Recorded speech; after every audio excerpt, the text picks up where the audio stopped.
कल हम लोग अलजेब्रा के बारे में पढ़े थे।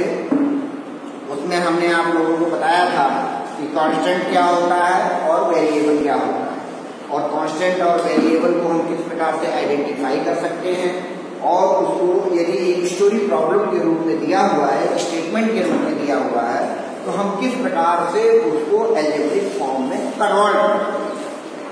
साथ ही साथ हम डिफरेंट पोजीशंस का किस प्रकार से हम एरिया निकाल सकते हैं, एरिया को हम किस प्रकार से एक्सप्रेशन में लिख सकते हैं, ठीक है, वेरिएबल्स के टर्म्स में लिख सकते हैं। आज हम लोग पढ़ेंगे कि एक्सप्रेशंस क्या होते हैं, what is the algebraic expression, और उनको किसी स्टेटमेंट को एक्सप्रेशन में हम कैसे कन्वर्ट कर सकते हैं, या किसी वेरिएबल्स को या अलजेब्रिक एक्सप्रेशन को किस प्रकार से हम एक स्टेटमेंट में कन्वर्ट कर सकते हैं। दोनों तरीके की चीजें, ठीक है। तो सबसे पहले तो आप ये समझिए कि अलजेब्रिक एक्सप्रेशन होता है। आप लोग अर्थमेटिक में different addition, subtraction, multiplication, division ये सब पढ़े, ये सब पढ़े। तो इन सब का यूज जो है हम अलजेब्रा में करते हैं, लेकिन वेरिएबल्स के रूप में करते हैं। तो एक्सप्रेशन, अलजेब्रिक एक्सप्रेशन का मतलब ही है कि यदि किसी भी कोई भी वेरिएबल्स और कांस्टेंट जब एक दूसरे से एडिशन और सब्ट्रैक्शन साइन के द्वारा यदि एक दूसरे से कनेक्ट हो जाते हैं, एक दूसरे से कोरिलेट हो जाते हैं, तो बनता है एक्सप्रेशन। फॉर एग्जाम्पल, यदि एक आपको हमने लिख दिया वेरिएबल x, एक कांस्टेंट लिख दिया 2, अब ये x और 2 यदि किसी साइन प्लस से जुड़ जाए या किसी साइन माइनस से जुड़े, तो ये कहलाएगा एक्सप्रेशन, और इसको पूरा इसका नाम इसको बोला जाता है अलजेब्रिक एक्सप्रेशन, ठीक है। तो आज इसी के बारे में हम लोग पढ़ेंगे, डिफरेंट क्वेश्चंस करेंगे, और इसी थ्योरी के ऊपर आधारित है आपकी एक्सरसाइज 5C। तो चलिए शुरू किया जाए exercise 5C। Question number 1। Question number 1 में दिया है which of the following expression does not involve a variable. इसमें बहुत सारे पार्ट्स हैं, कहता है कि इनमें से बस आपको ये बताना है कि किस अलजेब्रिक एक्सप्रेशन में वेरिएबल यूज नहीं किया, ठीक है। तो पहला क्वेश्चन है, first part is given 2x + 3, 2x + 3, तो क्या इसमें वेरिएबल यूज किया गया है? आंसर है कि यस, इसमें वेरिएबल यूज किया है। तो जबकि क्वेश्चन में कहता है कि which of the following expression does not involve a variable, तो ये क्या हो जाएगा, ये एक तरह से फॉल्स हो जाएगा, इसमें वेरिएबल यूज किया गया है। ध्यान दीजिए, यस वेरिएबल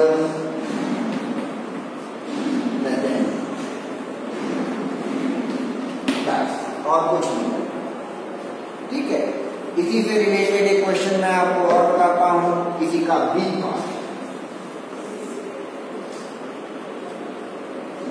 बी पार्ट में क्या दिया है, कहता है 7 × 10 20, 7 × 20 -5। इसमें हमको कहीं जो है अल्फाबेटिकल कोड्स नहीं लिख रहे हैं, अल्फाबेट इसमें लिखी नहीं है, तो इसका मतलब है कि इसमें वेरिएबल प्रेजेंट नहीं है। तो आंसर लिखेंगे नो वेरिएबल नॉट प्रेजेंट, या एब्सेंट भी लिख सकते हो, नॉट प्रेजेंट भी लिख सकते हो, बस यही आता है, ठीक है। अब अगले क्वेश्चन में मैंने आपको बताया था इसमें 2 तरह के क्वेश्चन आएंगे।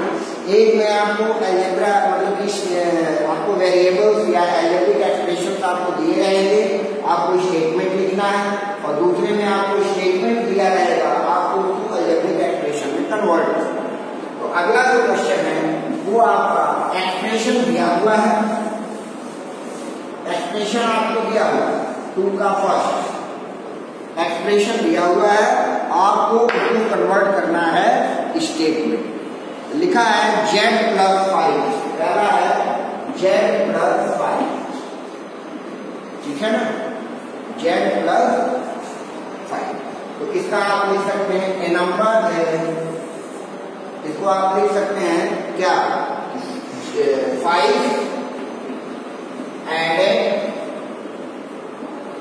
विद z, हो गया स्टेटमेंट, ठीक है। इसी तरीके से आपको जो आगे जो क्वेश्चन जो दिए गए हैं उसमें आपको स्टेटमेंट दिया है, जैसे क्वेश्चन नंबर 3 का ए, 3 के ए में दिया है 7 added to x, 7 added to x, तो आप इसको क्या लिख सकते हैं 7 प्लस x, ये आंसर हो, इसमें ये आंसर।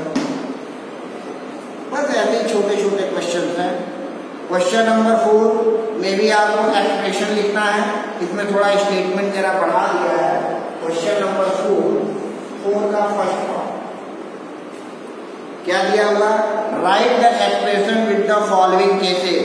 पहला क्वेश्चन है 3 times the difference of 30 and a, 3 times the difference of 30 and a। तो 30 और a के डिफरेंस का 3 टाइम्स, 30 और a के डिफरेंस का 3 टाइम्स, तो ये हो जाएगा 3 इंटू 30 माइनस a, डायरेक्ट आपको कोई इसमें एक बट नहीं करना, ठीक है। एक और आपको मैं बताता हूं इसी का h पार्ट, h पार्ट में आपको बताया गया है multiply the sum of x and y by 3, multiply the sum of x and y by 3 and divided the product by z, ठीक है ना। तो मल्टीप्लाई हो जाएगा x प्लस वाई इंटू 3 और डिवाइडेड बाई कितना दिया हुआ है, डिवाइडेड बाई z। आप इसको लिख सकते हैं 3 into x plus y upon z। और इसी के साथ ये एक्सरसाइज आपकी समाप्त होती है। इस एक्सरसाइज में बस आपको इतना ही दिया है, ठीक है। अब अगली एक्सरसाइज के रूप में हम पढ़ेंगे अलजेब्रा का डेली लाइफ में यूज क्या, what is the use of algebra in daily life. इसमें भी आपको कुछ खास नहीं करना है, बस केवल एक तरह से आपको अलजेब्रिक एक्सप्रेशन में दिए गए स्टेटमेंट को कन्वर्ट करना है और कन्वर्ट करके उनको जो है वो लिखना है, ठीक है। लेकिन ये है इसमें इस तरह के स्टेटमेंट होंगे जो आपको डेली लाइफ में यूज करना है, ठीक है, जो यूज आप करते हैं। जैसे for example if the cost of 1 pen is ₹200, then what is the cost of x pen या what is the cost of y pen. तो इसका आपने इसकी वैल्यू बतानी है जो आपको अलजेब्रिक फॉर्म में ही बतानी है, ठीक है। तो आइए एक एग्जांपल से देखते हैं, इसी के ऊपर आधारित है आपकी एक्सरसाइज 5B।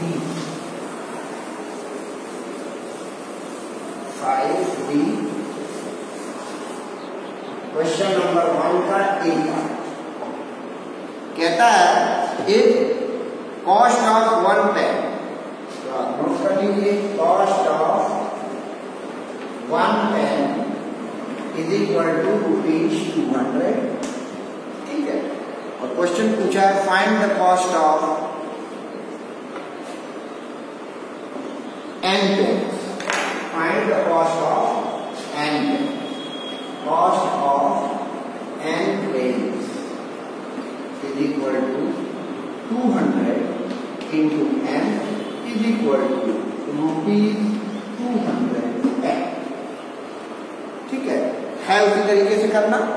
इसमें आपको मल्टीप्लाई कर दिया गया है, करना वही है, बस ये है कि इस तरह के एग्जाम्पल्स, इस तरह के स्टेटमेंट आपके डेली लाइफ में भी यूज होते हैं। आप शॉप पे जाते हैं, पेन खरीदते हैं, ठीक है। अब यहाँ पे एन की संख्या जो है अनलिमिटेड है, 1 पेन भी हो सकता है, 2 पेन भी हो सकता है, 100 पेन भी हो सकता है, ठीक है। चलिए अब अगले क्वेश्चन में बढ़ते हैं। Question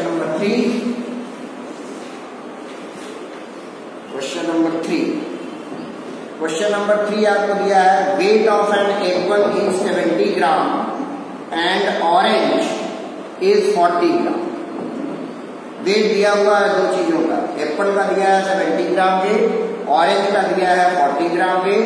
find the total weight of x apples and y oranges.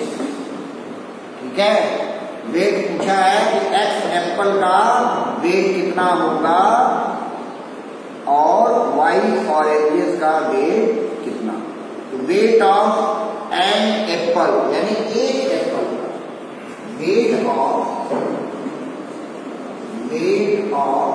1 apple is equal to 70 gram. तो weight of x apples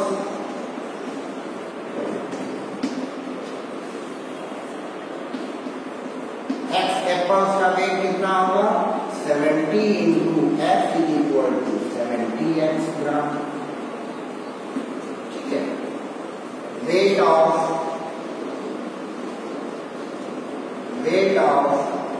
1 orange का वेट कितना है भाई? 1 ऑरेंज का वेट है 40 ग्राम।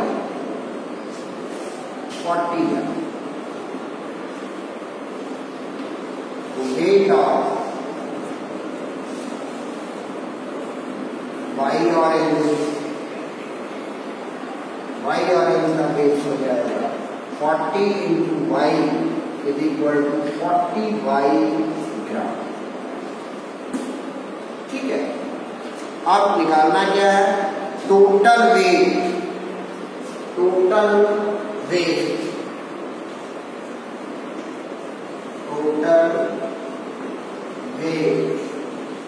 of apples and oranges। Total weight निकालने के लिए दोनों को ऐड कर दो, 70x प्लस 40y। इस प्रकार से हमने इनका वेट फाइंड कर लिया। ठीक है, इसी तरीके के इसमें क्वेश्चन है। अब आइए क्वेश्चन नंबर 1 अब बात करते हैं क्वेश्चन नंबर 1 का।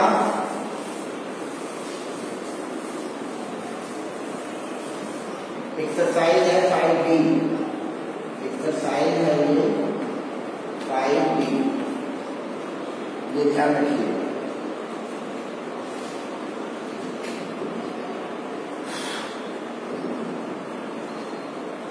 Question number 8, the number of Apple, question number 8 में है the number of apples in A basket is 10 more than 5 times the number of oranges. If the number of oranges in the basket is m, find the number of apples in the basket. The number of oranges in the basket, let's number of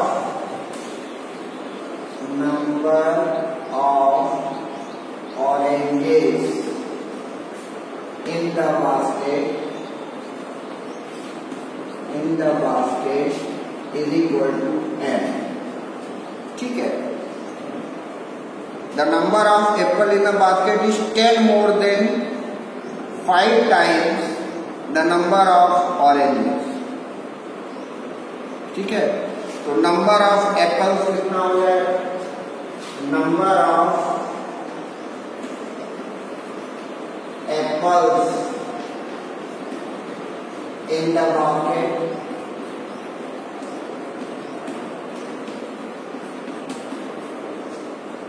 number of question में लिखा हुआ है कि 10 more than 5 times the number of orange, 10 more than 5 times the number of orange. तो number of oranges है m, तो इसका 5 times हो जाएगा 5m और उससे 10 मोर यानी प्लस उसमें 10 कर दो। ठीक है। और इस एक्सरसाइज का लास्ट क्वेश्चन, क्वेश्चन नंबर 11 में आपको दिया हुआ है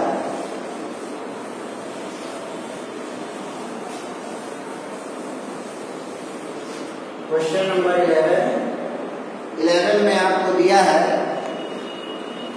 the number of dots in a row of rangoli is 10। किसी रंगोली में जो डॉट्स बनाए गए हैं वो 10 है। Riya coloured r rows of the rangoli, her sister Tina coloured 5 dots less than the Riya, find the dots coloured by Tina. ठीक है ना। The number of dots in a rangoli is 10। Rangoli में कुल कितने डॉट्स हैं? 10 डॉट्स हैं। रिया ने आर रोज, ठीक है ना, आर रोज जो है रंगोली के कवर किए, मतलब उसमें किया। हर सिस्टर टीना कलर्ड 5 डॉट्स, उसकी सिस्टर टीना ने कवर्ड किया उसमें 5 डॉट्स। तो आपको ये बताना है कि टीना ने कुल कितने डॉट्स जो है वो कलर किए। ठीक है, तो चलिए शुरू करते हैं। टोटल डॉट्स कितने हैं? The number of dots in a row, number of dots in a row is equal to 10। ठीक है। रिया कलर्ड आर रोज, तो Riya coloured dots is equal to 10। जब आर रोज उसने कलर्ड किए तो एक रो में जो है वो 10 डॉट्स हैं, आर रो में 10 आर डॉट्स हैं। ठीक है। और her sister Tina 5 dot less की, तो Tina colour dots is equal to 10 are.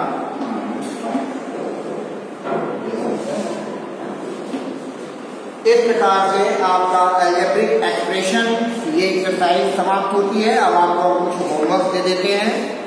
Homework आप देख लीजिए और ये होमवर्क आपको अपने नोटबुक पे करने हैं। तो HW होमवर्क एक्सरसाइज 5C। ठीक है, 5C के आपको होमवर्क करना है। क्वेश्चन नंबर 1, क्वेश्चन नंबर 1 का G पार्ट और H पार्ट, क्वेश्चन 1 का G पार्ट H पार्ट। ठीक है। क्वेश्चन 2 का आपको करना है C D I J, C D I और J। ठीक है। क्वेश्चन नंबर 3 का आपको करना है। क्वेश्चन नंबर 3 में आप करेंगे इसका C part, D part, C part, D part, F part, H part और I पार्ट, H पार्ट और I पार्ट। ठीक है। और क्वेश्चन नंबर 4 में आप करेंगे, क्वेश्चन नंबर 4 में आप करेंगे D पार्ट और I पार्ट, D पार्ट और I। ये एक्सरसाइज 5C का होमवर्क है। एक्सरसाइज 5D का जो होमवर्क है वो क्वेश्चन नंबर 1, क्वेश्चन नंबर 1 का C पार्ट और E पार्ट करेंगे। क्वेश्चन नंबर 5 करेंगे क्वेश्चन नंबर 5 करेंगे, 5 के बाद फिर 7 करेंगे, 7 के बाद फिर 10 करेंगे। ठीक है, इतना क्वेश्चन आपको एज ए होमवर्क करना है। ठीक है, इसके बाद इसमें एक टॉपिक इस चैप्टर में और बच गया इक्वेशन, वो आपको अगले वीडियो में। Thank you.